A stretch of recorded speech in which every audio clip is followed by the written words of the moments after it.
Dans un instant, c'est l'association Art Magique qui nous présentera son enquête policière. Double Face, c'est le nom de sa nouvelle création, une comédie musicale. Mais déjà, retour sur le Salon du Livre à Saint-Cyr-l'École avec ce sujet de Julie Rochassoir. Et c'est d'Élodie Moine.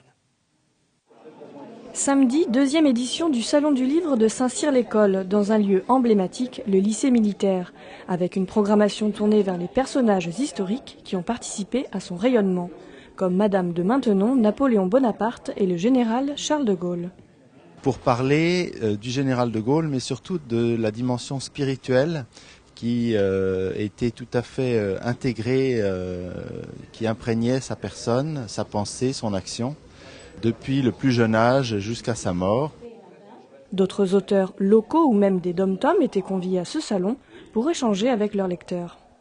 Les lecteurs me disent souvent en fait qu'ils ont démarré mes romans et qu'ils n'ont pas pu les arrêter jusqu'à la fin. On me reproche parfois quelques nuits blanches et j'en suis très fière. L'occasion aussi de visiter un établissement rarement ouvert au grand public. Je vais me promener un petit peu pour découvrir le merveilleux patrimoine saint-cyrien. Puis on a aussi profité pour visiter l'école de Saint-Cyr. Je suis surpris et puis agréablement surpris du décor. Et c'est magnifique comme école. D'ores et déjà, la ville pense à la 3e édition de son Salon du Livre. Il pourrait s'ouvrir l'an prochain aux écoliers, collégiens et lycéens. Il est toujours question de culture dans ce 7-8 avec Lucie Tella et Soël Thier. Bonsoir à tous les deux. Vous êtes des représentants de l'association Art Magique. Le 8 juin, à Montigny-le-Bretonneux, à la ferme du Manet, vous allez présenter Double Face. C'est une enquête policière mise en musique. Et justement, l'histoire de Double Face, comédie musicale qui prend forme autour d'un fait divers. Une jeune femme que l'on retrouve morte à Paris et ensuite.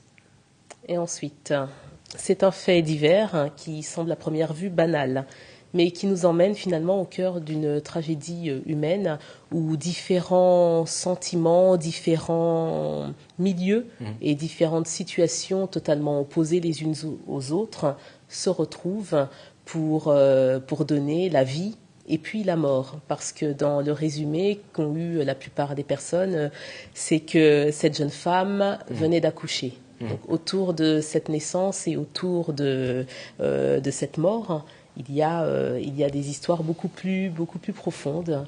Et voilà. Vous vous êtes chargé de la mise en scène, de l'écriture, réalisation. Lui s'est chargé plutôt de la musique. Il y a des codes dans le polar. Est-ce que vous avez cassé ces codes déjà sur l'écriture et puis ensuite on s'intéressera à la musique? J'ai envie de dire presque totalement. Sur l'écriture, je ne sais pas si je casse. J'ai de toute façon mon style et je ne respecte pas forcément les codes. Je fais comme bon me semble. Ensuite, là, il faut savoir qu'il ne s'agit pas d'un livre à lire ou d'un film qu'on regarde. C'est vraiment une mise en scène théâtrale et musicale d'un polar. Donc, je ne sais pas si ça existe déjà. Je n'en ai pas encore vu. On l'a appelé, nous, polar musical. Je ne sais pas s'il y en a déjà de fait. Mais en tout cas, c'était quelque chose pour nous de nouveau, avec aucun repère dans ce style de comédie musicale. Donc, pas forcément de code à suivre. Vous ne sentiez pas brimé par des codes déjà enfermés dans des cases? Même chose pour l'écriture, pour la musique, cette fois-ci, de l'écriture de la musique? Alors tout à fait, c'est une création du début à la fin. La musique va être construite autour du scénario que Lucie a écrit. Et chaque scène va être décrite en musique par le biais de différents acteurs qui auront un rôle de comédien et de chanteur, voire danseur pendant la pièce. Comment vous avez travaillé justement? Vous avez écrit d'abord les morceaux, travaillé ensuite sur l'écriture du scénario, l'inverse? Le scénario est écrit en premier par Lucie, et puis ensuite, à moi d'adapter la musique, de créer, pour reproduire les climats qui vont en fonction des scènes, et aussi en fonction des gens que l'on rencontre et qui viennent partager l'aventure avec nous. Donc les comédiens qui sont aussi en co-écriture sur certains morceaux, aussi bien musical que textuel. Oui, parce que les comédiens, ce sont des membres de l'association Art Magique, puisque c'est votre association qui crée le spectacle de A à Z. Ils sont professionnels, amateurs? On va dire semi-pro. Certains sont plus ou moins membres de l'association Art Magique parce qu'on travaille avec eux depuis longtemps sur les différents spectacles qui ont été créés. Aussi bien sur la première comédie Où est passée la lune, sur le cabaret, là sur Double Face, sur le groupe de musique d'Art Magique qui s'appelle Alpha Project.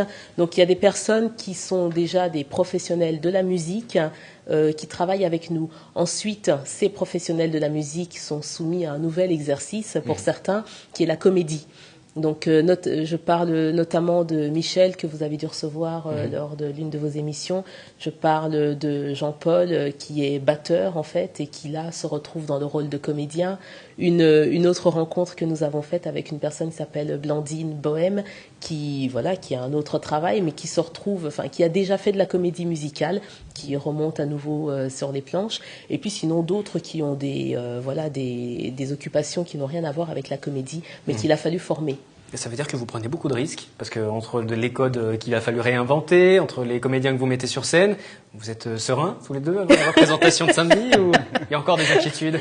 En fait, si nous sommes stressés, ça ne vient pas du fait de la nouveauté et du risque pris, en fait. Parce que justement, ce risque et le fait de casser tous les codes donne une liberté totale. Donc notre stress viendrait, je sais pas, d'un manque de sommeil et d'un manque de temps. Mais là, tout est prêt en tout cas pour le spectacle. Vous en êtes tout. Dernière répétition, peaufinage. Peaufinage, petit réglage de derniers instants. Je pense que ça va aller.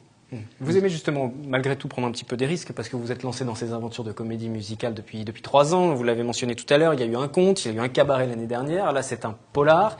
Chaque année, ce sera sur une thématique différente. Vous avez déjà en tête des choses que vous aimeriez faire?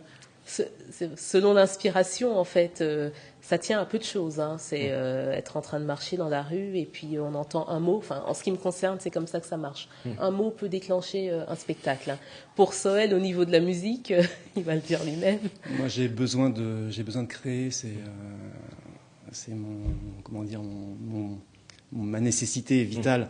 Donc j'ai besoin de créer, et puis là j'ai la possibilité avec Lucie, la ville de Montigny, de pouvoir faire profiter tout le monde de mes créations. Donc effectivement j'ai toujours en tête des choses que j'ai envie de faire. Donc ce spectacle de polar, on redonne la date, le 8 juin, 20h à la ferme du Manet à Montigny, 18 € plein tarif pour les adultes, 12 pour les enfants. Est-ce qu'il y aura des tarifs de groupe, des tarifs réduits. Également, on peut nous appeler, il y a un numéro de téléphone. Oui, il y a des renseignements qui se sont affichés à l'écran. Est-ce qu'il y aura d'autres représentations en dehors de cette date unique ? Est-ce que le spectacle va vivre encore après? C'est notre souhait. En tout cas, ce qu'il est prévu, c'est en ce qui me concerne, je ne parle pas pour Soël qui a déjà la tête qui pleine d'idées, et je l'accompagnerai de toute façon. Mais en fait, l'idée, c'est avant de se lancer dans une nouvelle création, essayer de faire vivre celle qui existe. Et il s'avère que pour celle-là, je ne vais pas trop en dire, mais nous avons déjà de la demande pour que ce soit à nouveau joué après la ferme du Manet. On aura l'occasion de le relayer sur ce plateau. Merci à tous les deux. Donc cette pièce que vous n'oubliez pas, allez découvrir à Montigny, le Bretonneux. Merci à vous.